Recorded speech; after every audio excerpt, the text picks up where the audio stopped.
Thank you for joining the podcast version of the Saturday Report with me, Colt Sebastian Taylor here. Before we get started on the podcast, be sure to check out the post below. Check out Life Points. Take some surveys. Earn some points.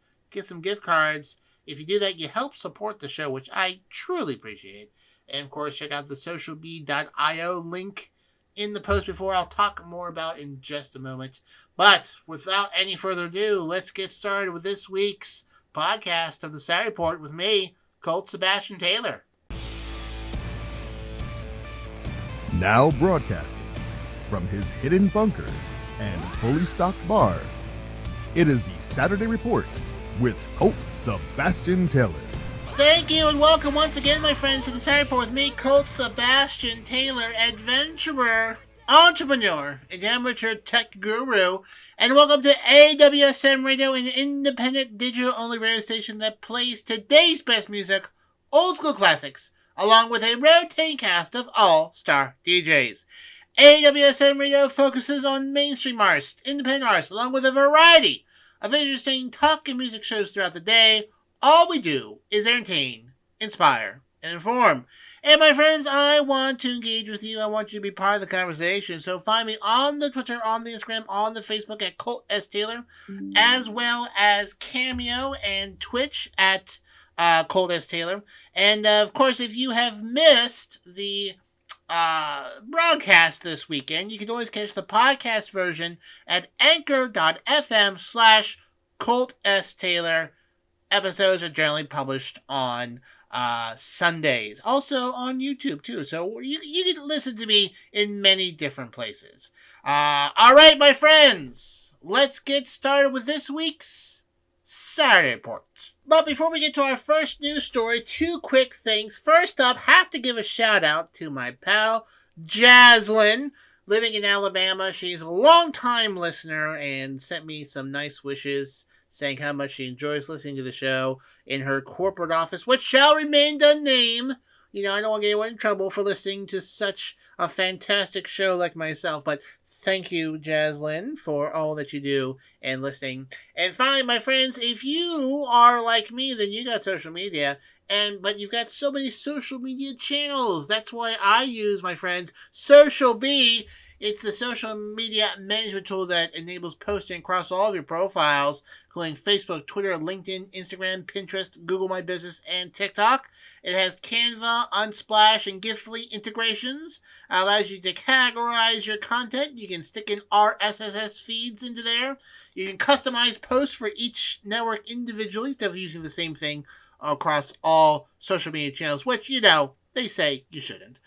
You can generate hashtags automatically, recycle evergreen posts, set up a posting schedule, have multiple workspaces because you work with a social media team, and then also track the performance of any links you have with over 5 URL shortener integrations in socialbee.io.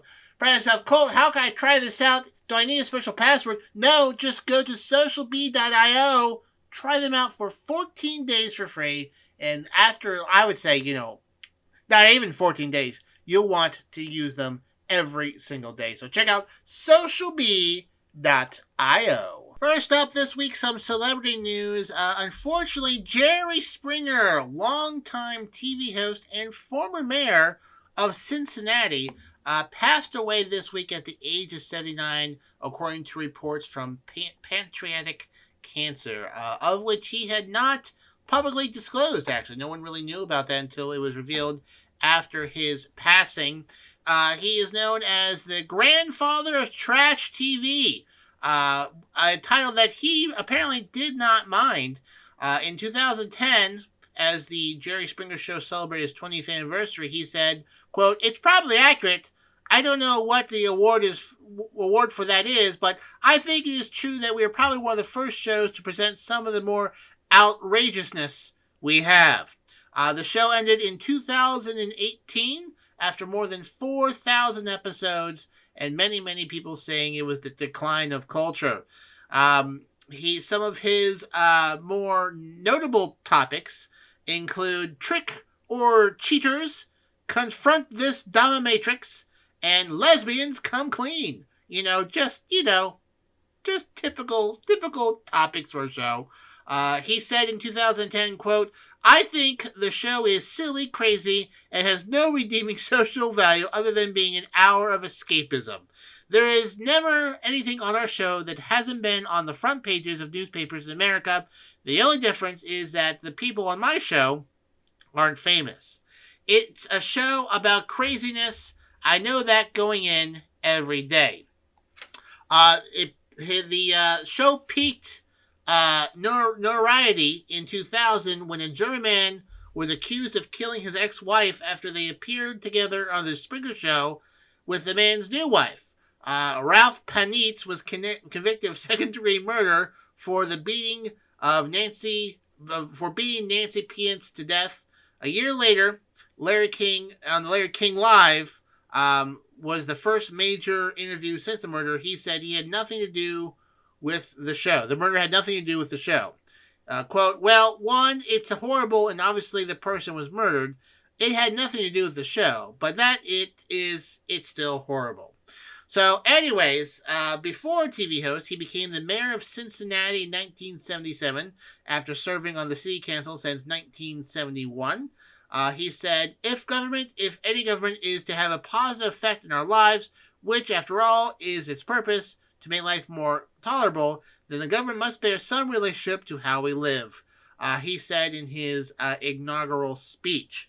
He ran for the Democratic nomination for Ohio in 1982 and then became a news anchor at WLWT in Cincinnati.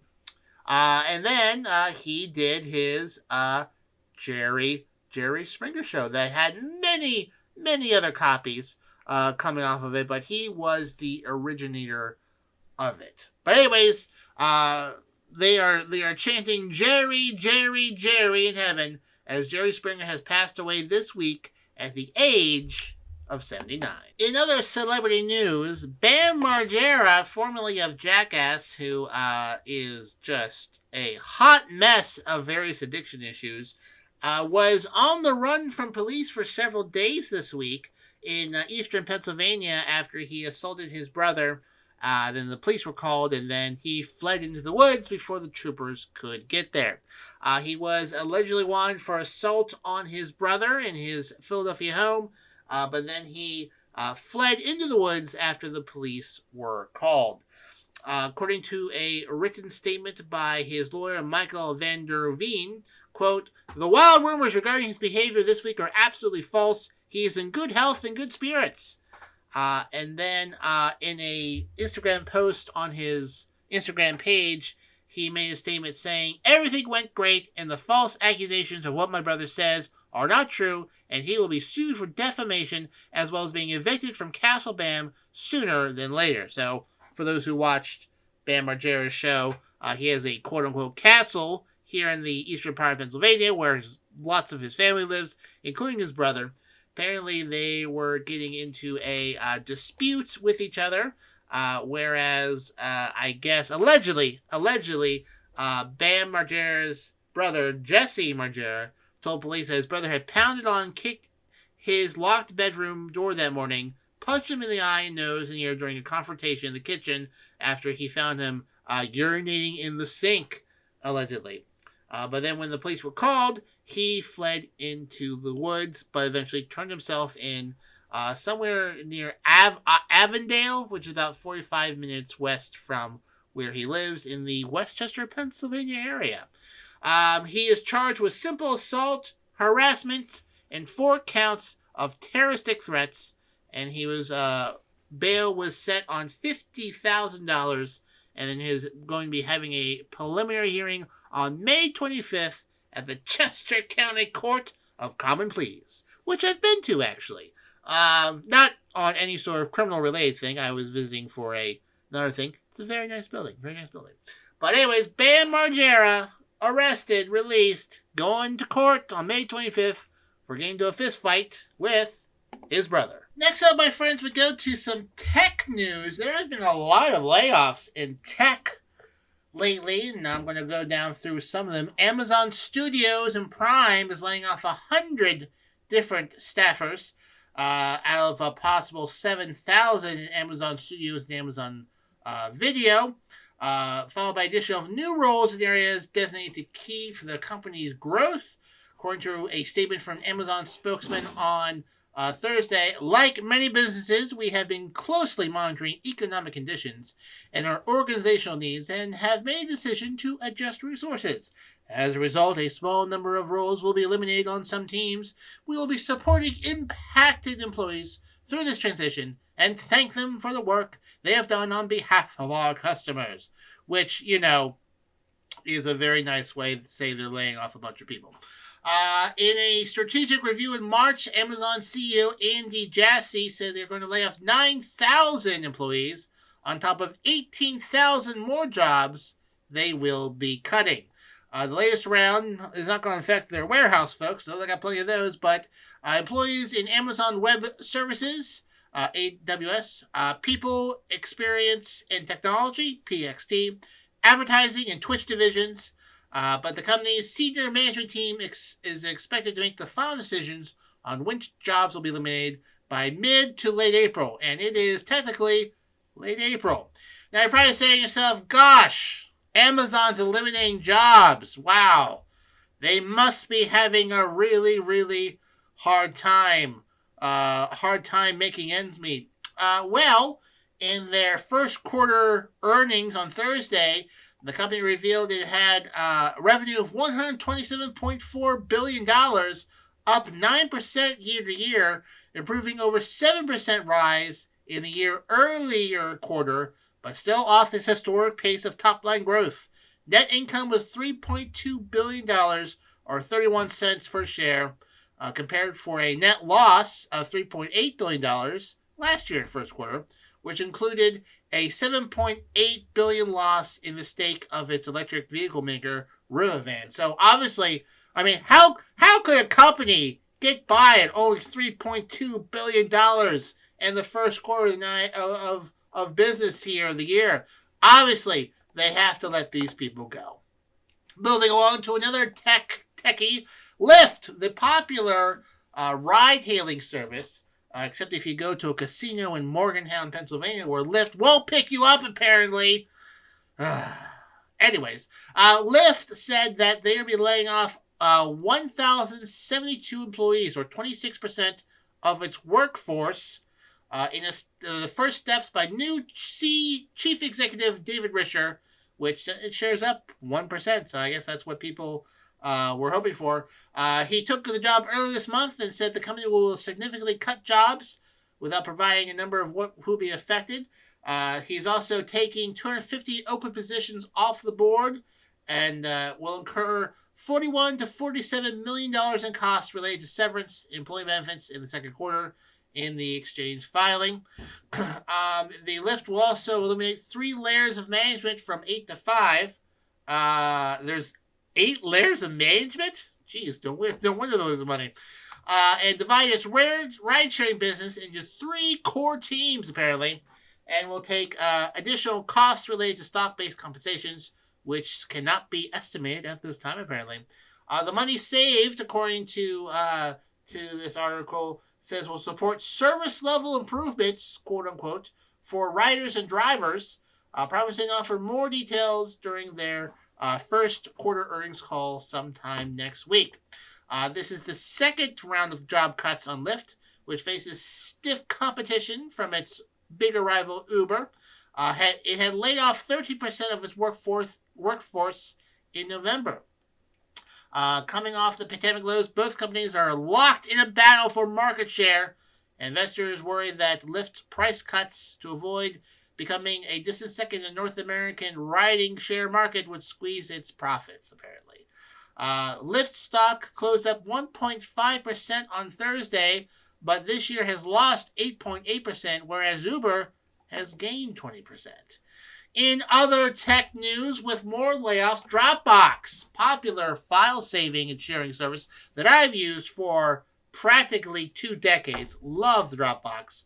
Have it on all my devices. I just save everything in Dropbox. Have never lost a file accidentally. Says it will cut 500 jobs, or 60% of its workforce, amid slow growth and an industry-wide push towards artificial intelligence. Chief Executive Drew Houston said in a letter to staff that while Dropbox remains profitable, headwinds from a downturn in the economy have put pressures on the business and made some of its investments unsustainable. He said the recent boon of interest in artificial intelligence applications for computing has hastened the cloud software company's expansion into the space and forced a reshuffling of manpower. According to his letter, in an ideal world, we'd simply shift people from one team to another, and we've done that wherever possible. However, our next stage of growth requires a different mix of skill sets, particularly in AI and early stage product development. We've made more significant cuts in these areas in order to free up investment in our future growth. The company expects charges between $37 and $42 million related to job cuts, largely for severance payments and employee benefits. According to the filing, it expects to record most of those charges in the second quarter, and shares of Dropbox were up 2% after this announcement. AI once again cutting into jobs. Maybe even the Colt Sebastian Taylor show will be AI generated. Maybe I'm AI right now. Who knows? How would you know? Think of something an AI would never say. Cupcakes. Did I fool you? Anyways, moving on to another tech company, Clubhouse. Remember Clubhouse? Remember Clubhouse during the pandemic? This cool app where you could just have group conversations with people in an app like one big old Clubhouse, an audio sort of discussions and whatnot. I was on Clubhouse for like a hot 5 weeks and then never opened it again. Well, it turns out a lot of other people did too. Clubhouse is laying off half of its workforce. 50% of its employees, the app's co-founder Paul Davison and Rohan Seth said in a memo to employees, emphasizing they need to reset the company in this post-COVID era. Quote, as the world has opened up post-COVID, it's become harder for many people to find their friends on Clubhouse and to fit long conversations into their daily lives. To find its role in the world, the product needs to evolve. This requires a period of change. It was easy to do Clubhouse when I wasn't going anywhere, but now I'm going everywhere. Much like the Rizzle app, which R.I.P. Rizzle, because they are now out of the short video business and are completely in video, I guess, editing. I don't know. I kind of lost interest. But anyways, Clubhouse also has to retool as well. Clubhouse first emerged as an invite-only app in 2020. During this time, downloads soared as users were looking for remote ways to meet up with friends. The buzz surrounding the app spurred even clones from the companies. In fact, other companies have also launched these similar sort of audio-only groupings, including Twitter Spaces, Facebook Live audio rooms, and Spotify Live, although Spotify Live did shut down. Clubhouse has been struggling to stay relevant since Twitter Spaces have largely taken over the entire space. Clubhouse is looking to evolve to adapt to the changing tech landscape. App launched a feature called Houses last August, which is described as a dedicated chat space where users can make new friends through their existing friend groups in a more intimate setting. So, will I check it out? Probably not. But, my friends, tech companies aren't the only folks, or not the only folks, hurting in this sort of tightness in the economy. As you may have heard, Bed Bath & Beyond filed for bankruptcy. They are liquidating their inventory. They're trying to find a buyer, but doesn't look good. But they are quickly wrapping up here soon. There may be no more Bed Bath & Beyonds very shortly. There are, although some local competitors are accepting their coupons. For example, I live out here in eastern Pennsylvania, where a department store called Boscov's is very big. If you're from eastern Pennsylvania, you know Boscov's. Boscov's said that it would, through the month of May, accept $10 Bed Bath Beyond coupons after a $50 purchase. So if you had one of those Bed Bath & Beyond coupons, you know Boscov's, if you spend $50, they'll accept that $10 coupon. But they are quickly going. I have one nearby. I should really swing by this weekend and see if there are any good deals for the junk that they sell. But they are likely going out of business. A lot of economists say that their big stock buyback programs pretty much did them in because they spent too much money on that to keep their stock prices high, and to just put that money into perhaps investing into technology. But another store that is suffering a bit and announcing layoffs is Gap. Gap, the clothing store, not a digital store, but a regular retail store, is laying off 1,800 workers as part of a broad push to cut costs. Plan to lay off 1,800 employees across its workforce to streamline operations and cut costs. The cuts will affect employees at the headquarters and those in the, quote, upper field roles, or workers who hold relationship titles outside of the headquarters office. Layoffs will release untapped potential across the brands, which its namesakes include Old Navy, Banana Republic, Athleta, according to interim CEO Bob Martin. This is more than 3 times as many as the 500 layoffs it announced in September, as a hoping to cut costs and streamline operations. Job cuts come as the apparel retailers struggle to return to profitability while sales sag. Layoffs are expected to result in annualized savings of $300 million a year, according to Bob Martin. And Gap is expected to see half of those savings in 2023. That's a $250 million is nothing to sneeze at. Quote, "We are taking the necessary actions to reset Gap Inc. for the future, simplifying and optimizing our operating model, elevating creativity, and driving a better delivery in every dimension of the customer experience." Wow, that's a word salad there, I'll tell you what. He goes on to say, "These changes include the consistent brand leadership structures we announced last month, aimed at flattening the organizational structure to improve the quality and speed of decision-making, while in turn reducing overhead expense." Sounds like they're taking out a lot of folks. They're not sure what they did around the headquarters, apparently. The Gap stock this year has fallen 16%. Shares are about $9 a pop, giving the company a market value of $3.5 billion. Layoffs will cost Gap about $120 million in pre-tax costs. The company is expected to spend about $75 to $85 million in employee-related costs and $25 to $35 million on consulting and other associated costs, according to the filing. As of late January, Gap had 95,000 staff members. 81% work in retail locations. 9% of its global workforce staff 9% of its global staff work in headquarter locations. The retailer has been grappling with a string of losses, inventory woes, and an absence of a permanent CEO. In the 3 months that ended on January 28th, Gap posted $4.24 billion in sales, a decrease of 6% year to year, and a net loss of $273 million, or 75 cents a year. It reported net annual losses in 2020 and 2022. So they're laying off some folks, trying to get profitability. A lot of stores, a lot of companies are experiencing a bit of a squeeze here and whatnot. Obviously, Amazon, not, since they had $3.6 billion worth of profit. So, and I'm sure all of their upper managers getting more money too. But hey, that's capitalism for you, man. That's capitalism. But anyways, that is the job roundup of notable layoffs and bankruptcies and other cuts at companies that just thought I would pass along to you. Now, something that's not cut here at AWSM Radio is our DJs, and we've got one of the best, my pal DC, who I met on Rizzle. And you need to check out his 3 shows we have here on AWSM Radio. First up, it's DC Live in Effect. Like I said, he's our in-house DJ, mixing up every Friday night at 9 p.m.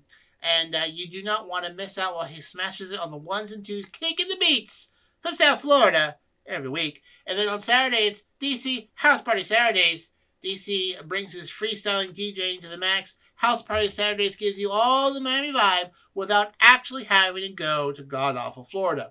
From the top clubs to the bars, DC will bring the party to you. That's Saturdays at 10 p.m. And then finally, Sundays at 10 p.m., it's DC Live in Effect again. So, just to recap, Fridays at 9, DC Live in Effect. Saturdays at 10, DC, House Party Saturdays, and then Sundays at 10 p.m., DC, live in effect, only here, my friends, on AWSM Radio. We now go to India, where Chinese Defense Minister Li Shangfu has attended the Shanghai Cooperation Organization Defense Ministers meeting in the Indian capital of Delhi and met with the Indian Defense Minister for the first time since a deadly clash between India and China occurred in 2020 that left 20 Indian and 4 Chinese soldiers dead. There have been a multitude of different confrontations and flare-ups since then. The root cause of this conflict between the two countries is a ill-defined 2,100-mile-long dispute border in the high-altitude Himalayan regions, where there's basically just rivers, lakes, and snow caps and frontier. I mean, the line can shift often, bringing soldiers face to face to each other in many different ways. He met with Defense Minister Rajnath Singh, and the two will hold a bilateral meeting in Delhi. This is the 18th talk between military representatives between India and China since then to try to resolve the dispute. However, after the meeting, the Indian Defense Minister accused China of, quote, border aggressions that have eroded the entire basis of the relationship as negotiations remain deadlocked. There is a lot of tension there as the two countries came close to the first armed conflict between each other in nearly 70 years. Now, there are a variety of different reports out there about what is exactly going on up there. Some reports have said that India has lost 40% of its patrolling points in the region of Ladakh to the Chinese People's Liberation Army, whereas the Indian government has denied any loss of territory. Others who are living in the area say that India has ceded territory by creating buffer zones to keep troops separate, but these buffer zones are almost exclusively in Indian territory, whereas the Chinese are still patrolling where they have usually patrolled. According to Deepara Singh Hudra, the Indian Army's former chief of Northern Command, said that Dipsang and Dimchok areas are tactically important for India, but after so many rounds of talks, there is no move forward, and there does not seem to be any inclination for the Chinese side to resolve it quickly. The Chinese are preventing Indian soldiers access to a large number of patrolling points. By sitting in this area, China is denying India access to a fairly large area. And so there is a lot of tension up there in the northeastern part of India where it meets China. The two had a several-month conflict almost 70 years ago, and have had an uneasy line of control sort of situation up there. And so it doesn't seem like there's going to be any amount of de-escalation there, despite over 18 rounds of talks between military leaders. There is from what I understand, an informal understanding that the troops in the area do not carry loaded weapons. So a lot of these conflicts have been hand-to-hand using bats and sticks and nails and clubs and, throwing people off the pass and whatnot. It is a very intense situation up there. And the tension remains and whatnot. And it does not look like it's going to be solved anytime soon. So definitely something to watch to all of my friends in India who listen to me every week. I'll try to keep tabs on this story and bring you any updates, weekly updates of interest. But I haven't been poking around on this too often, but this has definitely been on my radar of a hot spot to watch around the world. In other news in India, Shirdi, a prominent religious tourism spot in Maharashtra, is expected to experience an indefinite closure from May 1st. So starting on Monday, closed indefinitely. The closure has been organized by the management of the Sai Baba Temple to protest against the government's choice to deploy Central Industrial Security Force, CISF, to safeguard the temple. According to the report by DNA, the Sai Baba Temple administration believes that the Central Industrial Security Force is not equipped to handle the security needs of the temple. Shirdi, a town in the Ahmednagar district of Maharashtra, which I'm sure I'm butchering, I'm not very good with these names, houses the most significant temple devoted to Sai Baba. This small town is a popular tourist destination, drawing millions of people annually from various religious backgrounds across the globe. But they are now shutting it down. The people organizing are shutting it down because they are protesting the deployment of this security force in the area. They say that they lack the appropriate training and experience to tackle the distinct security obstacles that religious shrines present. The force was given responsibility for securing the airport nearby in 2018, and then the government decided to assign the force to safeguard the temple. But those who run the temple are vehemently disagreeing with this decision and decided to shut down indefinitely until this conflict can be resolved. Finally, in India this week, Amazon is jacking up the prices again for subscriptions. Even after they rose the prices in 2021, they are raising them once again for Amazon Prime. The yearly subscription to an Amazon Prime account is now 1,499 rupees compared to 999. And now they're upping the quarterly subscription to Amazon Prime now to 299 rupees, up from 179. That's the monthly plan, and then the quarterly plan is now 599 as opposed to being 459 rupees as well. It's worth noting that Amazon India has not increased the price for its yearly subscription since its raise last year. These plans continue to be available for 1,499 rupees to 999 for the Lite plan. So there's Amazon Prime and then Prime Lite, which has a few less features. So Amazon is once again raising the prices. The Amazon Prime Lite get free delivery to eligible addresses, discount delivery charges to eligible addresses, Amazon Pay, ICICI bank credit card benefits, and access to Prime Video and early exclusive deals. But Amazon Prime Lite means they do not get Prime Reading, Amazon Music, and in-game content. So they're raising prices once again. And for those who may not know the exact rupee to American dollar, 1 rupee is worth approximately 1.2 cents here in the United States. So do the math on your end. But yeah, they're raising prices. Again, Amazon made $3.2 billion last year, but not quite enough to keep their investors happy. So they're raising prices with everyone else. Hooray, capitalism! My friend, who needs Amazon Music when you have AWSM Radio? And who needs to listen to anything else when you have the Rock Sessions when you're driving home from work? That's right, the Rock Sessions is our drive time show we have here, making sure your evening commute home is fun, featuring the hottest music on the charts and some other surprises between. It's hosted by my pal, Rox, and she will make it rock style, Monday, Tuesday, Wednesday, Thursday, and Friday, 5 p.m. to 7 p.m. only here, my friends, on AWSM Radio. Speaking of music, there was a musical treat this week in Washington, D.C., where South Korean President Yoon Suk-yeol sang at the state dinner. The president of South Korea was visiting in the United States and sang the opening line from American Pie, written and made popular by Don McLean more than 50 years ago. When President Joe Biden mentioned the song was one of Yoon's favorites, he requested his Korean counterpart to sing it, and he certainly did.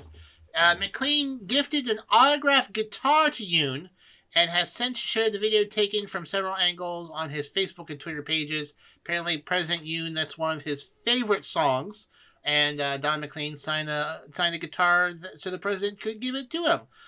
Just last year, a documentary, The Day the Music Died, John Don McLean's American Pie debuted on Paramount Plus and revealed the story behind the song's many lyrics, which people may not realize. But the song is left to interpretation to what McLean is referring to throughout the song.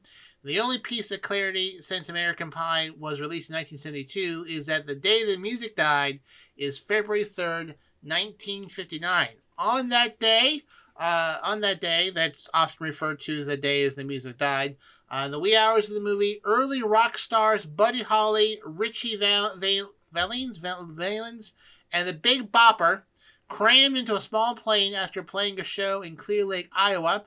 They are bounded for Fargo, North Dakota, but were only 5 minutes in the air when it crashed during the snowstorm. All three of the popular singers and the pilot were killed. I believe that was also referenced in the movie La Bamba, that was a great movie, La Bamba, who starred, La Bamba movie. Who was the main star in that movie? Oh, it's on the tip of my tongue here. Lou Diamond Phillips, the great Lou Diamond Phillips. That's right, Lou Diamond Phillips. He's a great actor. I love Lou Diamond Phillips. He's amazing. Also great in the movie Young Guns. Just saying. Hasn't done a lot. What's he done recently? What has he done recently? He's been in some movies and shows recently, I suppose. He was in a music video a few years ago too. Anyways. The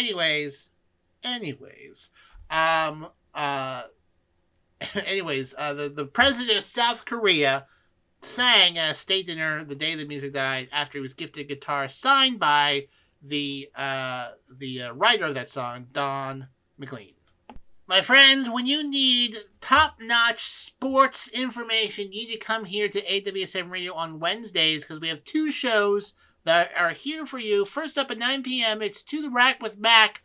To the Rack with Mac is your go-to spot for all things basketball. Join NBA expert Mac Daddy as he brings you a full hour of high-flying hoops expertise for all things NBA. Tune in to Wednesday nights at 9 p.m. for To the Rack with Mac. Then at 10 p.m., it's What's Going On? What's Going On is our Fox Sports affiliate show, providing listeners with over 150 years of combined sports knowledge. Hosted by Nate Brown and his crew, they have been a staple of Western New York sports for the past 2 decades, and now they're national, and we've got their show here Wednesdays at 10 p.m. So just to review, 9 p.m., To the Rack with Mac, 10 p.m., What's Going On? Wednesdays here on AWSM Radio. And finally, this week in entertainment news, Vince Vaughn is coming back for a Dodgeball sequel from 20th Century Studios, according to The Hollywood Reporter. The original Dodgeball came out, sit down, in 2004. Yes, nearly 20 years ago, the Dodgeball movie came out. It grossed $114 million on a $20 million budget. It's a very funny film. It originally starred Vince Vaughn as a slacker owner of a rundown gym who gathers a bunch of misfits to a dodgeball tournament in order to defeat an encroaching gym corporation run by Ben Stiller.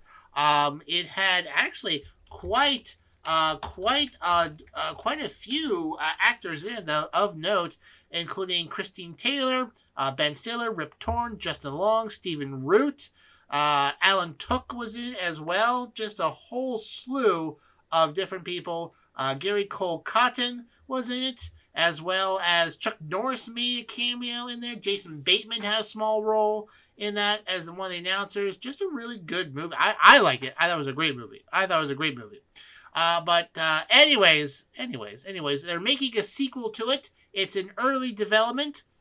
No specific word whether or not Ben Stiller will be involved with the movie at this time, although I would not be surprised if he does come on a bit later. No word on what the story is, but you know what? If they do as good a job as the first movie, I'm sure it will be very, very good. So look for it. Probably not this year, probably not next year, maybe late next year, the 20th year after Dodgeball, but coming soon, the sequel to the Dodgeball movie with Vince Vaughn. Well, my friends, there's no dodging it. That just about wraps up this week's Saturday Report with me, Colt Sebastian Taylor. Thank you so much for joining me here today. Remember, you can find me on the Twitter, on the Facebook, on the Instagram, on Cameo, on Counter Social, on Twitch.tv, all at Colt S. Taylor. If you haven't already, check out, bookmark, visit frequently, ColtSebastianTaylor.com.